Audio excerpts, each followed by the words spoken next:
عن عبد الله بن عمر رضي الله تعالى عنه قال قال رسول الله صلى الله عليه وسلم أشد الجهاد جهاد الهوى الله أكبر দাইলামি সুনানুদ দারিমি দারেকুতনি মুসনাদ আব্দুর রাজ্জাক 1 নয় 2 নয় প্রায় 35টি হাদিস শরীফের কিতাব। আল্লাহর হাবিব বলেন, শোনেন আমার সাহাবায়ে কেরাম রাদিয়াল্লাহু তাআলা আনহুম আজমাইন, বড় জিহাদ আপনারা জিহাদ করে আসতেন, জিহাদ ফি সাবিলিল্লাহ, বাতিল অপশক্তি কাফির মুশরিক মুনাফিকদের অন্যায় অত্যাচার যখন বেড়ে যাবে, যখন আল্লাহ পাকের ওলিগণ খেলাফতের ডাক দেবেন, এই মুহূর্তে জিহাদ ফি সাবিলিল্লাহ যাওয়া মুসলমানদের জন্য জরুরি হবে। আর ওই জিহাদ ফি সাবিলিল্লাহর ভিতরে গিয়ে জান দেওয়া, জীবন দেওয়া, শহীদি মর্যাদা লাভ করা, আর একটি সুন্নতের মর্যাদা 100 শহীদের মর্যাদা, ওটাও করবেন, ওটাও করবেন। প্রয়োজন সাপেক্ষে যখন খেলাফতের খলিফাগণ আল্লাহর ওলিগণ ডাক দিবেন, তাই বলে জিহাদের নাম করে রাস্তায় নেমে 2-4 জন পুলিশের পেলা খেয়া পিছন দিকে ব্যাক, এটার নাম জিহাদ? কথা বলুন জোরে। ব্যাক করার সুযোগ নাই। জিহাদের নাম করলে আপনি যখনই জিহাদ ফি সাবিলিল্লাহ নাম দেবেন, আপনাকে সদা সর্বদা মনে রাখতে হবে পিছনের দিকে তাকাবার সুযোগ আর তার থাকবে না। তার একটাই টার্গেট থাকবে, হয় আমি শহীদ, নয়তো আমি বিজয়ী বেশে গাজী হিসেবে ফিরে আসবো। সুবহানাল্লাহ। এর মধ্যে 2 নম্বর চিন্তা কোনো সুযোগ নাই। এখন যদি কেউ 2 নম্বর চিন্তা করে, সে ফিরে আসবে। আর হাদিস শরীফ সহিহ হাদিস, আল্লাহর হাবিব বলেন যে জিহাদ থেকে ফিরে আসলো কারো ভয়ে ভীত হয়ে, তাহলে সে হয়ে গেল মুরতাদ। কি হয়ে গেল? কথা কন না কেন, কি হয়ে গেল?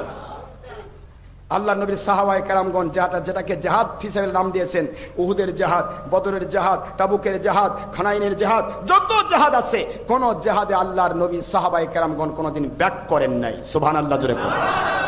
ব্যাক করার সুযোগ নেই। আর যদি ব্যাক করে তাহলে বুঝবেন যে তারা মাল কামাইয়ের জন্য গেছে, তারা কখনো নিজের জান দিয়ে আল্লাহকে সন্তুষ্ট করার জন্য যায় নাই। এই জন্য তাদেরকে বলা হয়েছে হাদিসের ভাষায় মুরতাদ। আর মুরতাদ যারা হয়, কোরআন শরীফ তাদের জন্য দিলেন, ওমাইয়ারতাদিদ আন দীনিহি ফায়ামুত ওয়া হুয়া কাফির ফালান তুকবালা তাওবাতুহুম। যে ব্যক্তি মুরতাদ হয়ে গেল এবং কুফরি অবস্থায় সে মরবে, তার তওবা আল্লাহ পাক কবুল করবেন না। নাউযুবিল্লাহ। ফালান তুকবালা তাওবাতুহুম, কখনোই নয়, তাদের তওবা আল্লাহ পাক কবুল করবেন না। এই জন্য জিহাদ ফি সাবিলিল্লাহ আমরাও করব, আমাদেরও করার আপ্রাণ প্রচেষ্টা চলছে। কিন্তু আমরা সেই জিহাদ ফি সাবিলিল্লাহ নামবো যে জিহাদ ফি সাবিলিল্লাহ সারা দুনিয়ার সকল সৈন্য একত্রিত হলেও ব্যাক করে দিতে পারবে না।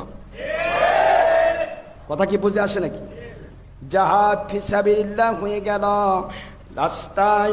রাস্তা থেকে জিহাদ ফি সাবিলিল্লাহ কমপ্লিট করে সাহাবায়ে কেরাম রাদিয়াল্লাহু তাআলা আনহুম আজমাইন আসলেন আমার নবী পাক সাল্লাল্লাহু আলাইহি ওয়াসাল্লাম ওনার দরবার শরীফে। আমার নবীজি বললেন, ও আমার সাহাবায়ে কেরাম রাদিয়াল্লাহু তাআলা আনহুম আজমাইন, আপনারা শুনে নিন, জেনে নিন, আসলেন আপনারা জিহাদে সগরা থেকে, আসুন এবার আমরা যাই জিহাদে কুবরার দিকে। আল্লাহু আকবার।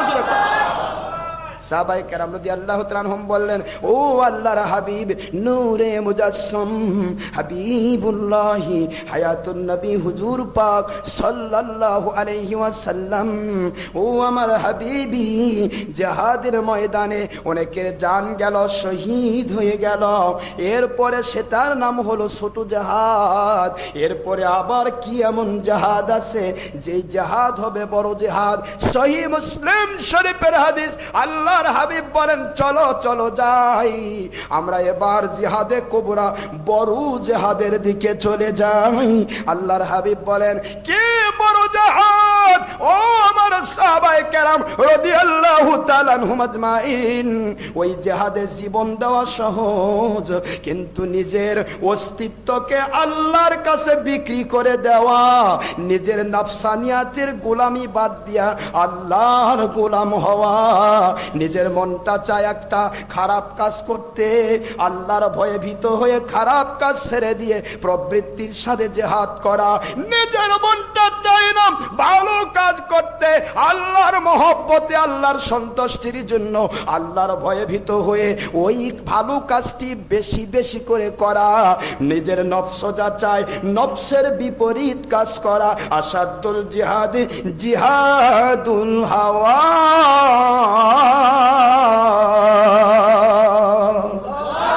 ও আমার সাহাবায়ে কেরামগণ, সারাটি জীবন ধরে একজন মানুষকে ইবলিস শয়তান বারবার পরাস্ত করতে চায়। চল হারাম কাজ করতে মন চাচ্ছে, চল ছবি করতে মন চাচ্ছে, চল ভিডিও করতে মন চাচ্ছে, চল জেনা করতে মন চাচ্ছে, চল হারাম করতে মন চাচ্ছে, মদ খাইতে মন চাচ্ছে, ঘুষ খাইতে মন চাচ্ছে, সুদ খাইতে মন চাচ্ছে, নবীর দুশ্মনী করতে মন চাচ্ছে, ওলি আউলিয়ার দুশ্মনী করতে মন চাচ্ছে। চল যাই, এগুলির দরকার নাই। এইভাবে শয়তান ইবলিস বারবার তার কলবের উপরে অ্যাটাক করে, আর ওই সময়ে শয়তানের মাথায় লাথি মেরে হারাম কাজগুলি ছেড়ে দেওয়া, ওই জিহাদের ময়দানে জীবন দেওয়ার চাইতে বড় জিহাদ। আর জোরে বলেন আল্লাহু আকবার। এটার নাম হলো আসাদুল জিহাদ জিহাদুল হাওয়া। কারণ একটি মানুষ হুজুগে মাতা হয়ে নাস্তিকের জন্য জান দিতে পারে, দেয় না? কথা করছেন না কেন? মাও সেতুং কাট্টা নাস্তিক ছিল, তার জন্য মানুষ জান দেয়নি? পৃথিবীতে যত বড় বড় শয়তান ইবলিসের দোসর ছিল, বিভিন্ন রকমের দার্শনিকরা, তাদের জন্য মানুষ জীবন দেয় নাই? অত দূর যাচ্ছেন কেন? বাংলার সুজলা সুফলা শস্য শ্যামলা সুন্দর বাংলা, স্বাধীন বাংলা, ওলি আউলিয়ার বাংলাদেশ, শাহ জালালের বাংলাদেশ, শাহ পরানের বাংলাদেশ, মাইশর বলকির বাংলাদেশ, এই বাংলাদেশের সুন্দর সুজলা সুফলা শস্য শ্যামলা সুন্দর বাংলাদেশের সোনার ছেলেরা নায়ক সালমান শাহর জন্য জীবন দেয়নি? করছেন না? কথা বলুন। জীবন দেওয়া যায় শয়তানের জন্য, কিন্তু নিজের নফসানিয়াতকে কন্ট্রোল করা খুব কঠিন। একজন মানুষ দৌড় দিয়ে ঝাঁপতে জীবন দেয়, মরতে পারলে শহীদ হয়ে গেলাম, নো। আপনার নফসানিয়াতের উপরে জীবন গেলে আপনি আল্লাহর কসম শহীদ হবেন না, আপনি হবেন হত্যাকারী এবং আত্মহত্যাকারী। আপনার নফস কমপ্লিট করতে হবে, আমার আপনার নফসকে কমপ্লিট করতে হবে। আর এই নফসকে কমপ্লিট করার সবক যেনারা দেন, যাদের দুশ্মনী করতেছেন, তারা হলেন আল্লাহর ওলি। আল্লাহর ওলিগণ আপনার কল্পকে ইসলাহ করে দেন। আর কল্প যতদিন পর্যন্ত আপনার কন্ট্রোল না হয়েছে, ততদিন পর্যন্ত আপনি আল্লাহর সন্তুষ্টির জন্য নামাজ পড়তে পারবেন না। নামাজ পড়তে যাবেন ঠিকই, ইবলিস ঢুকাই দিবে, নামাজ না পড়লে মানুষ কি কইবে, তাই নামাজ পড়বে আসছি। জিহাদ করতে যাবেন, ঠিক আছে, ইবলিস ঢুকাই দিবে, আমি যদি আজকের জিহাদে শহীদ হতে পারি, অসংখ্য মানুষ জানবে, বাপরে কি বীর, শহীদ হয়ে গেল। একটা না একটা আপনার কলবের উপরে শয়তান জাসিমুন আলা কলবিহি, বুখারী শরীফের হাদিস, শয়তানু জাসিমুন আলা কলবিহি, শয়তান তার কলবের উপরে সে কমপ্লিটলি অক্টোপাসের মতো বসে থাকে, আর সে কন্ট্রোল করে, এটা কর, এটা কর, এটা কর। যতক্ষণ পর্যন্ত ওই কলবের ভিতরে আল্লাহর জিকির জারি না হয়েছে, ততক্ষণ পর্যন্ত তার কোনো কাজ আল্লাহর সন্তুষ্টির জন্য সম্ভব নয়। ইবলিস ধোঁকা দিয়ে আপনাকে ফেলে দেবে। ভাইরা, কষ্ট হচ্ছে? তাহলে আপনাকে আমাকে কন্ট্রোল করতে হবে নফসকে। যার কারণে আল্লাহ পাক বললেন, فَأَلْهَمَهَا فُجُورَهَا وَتَقْوَاهَا قَدْ أَفْلَحَ مَنْ زَكَّاهَا وَقَدْ خَابَ مَنْ دَسَّاهَا। আল্লাহু আকবার। 30 পারা সূরাতুশ শামস, আল্লাহ পাক রব্বুল আলামিন পরিষ্কার বললেন, ফাআলহামাহা ফুজুরাহা। ওই শয়তান ইবলিসটা এটা তোমাদের অন্তরের ভিতরে বারবার ধোঁকা দিয়ে আল্লাহ থেকে দূরে রেখে দেয়। সুতরাং এই ফুজুরাহা ও তাকওয়াহা, তাকওয়ার পর্যায়ে যদি যেতে চাও, ওই ব্যক্তি কদ আফলাহা, সে ব্যক্তি সফল কাম হয়েছে।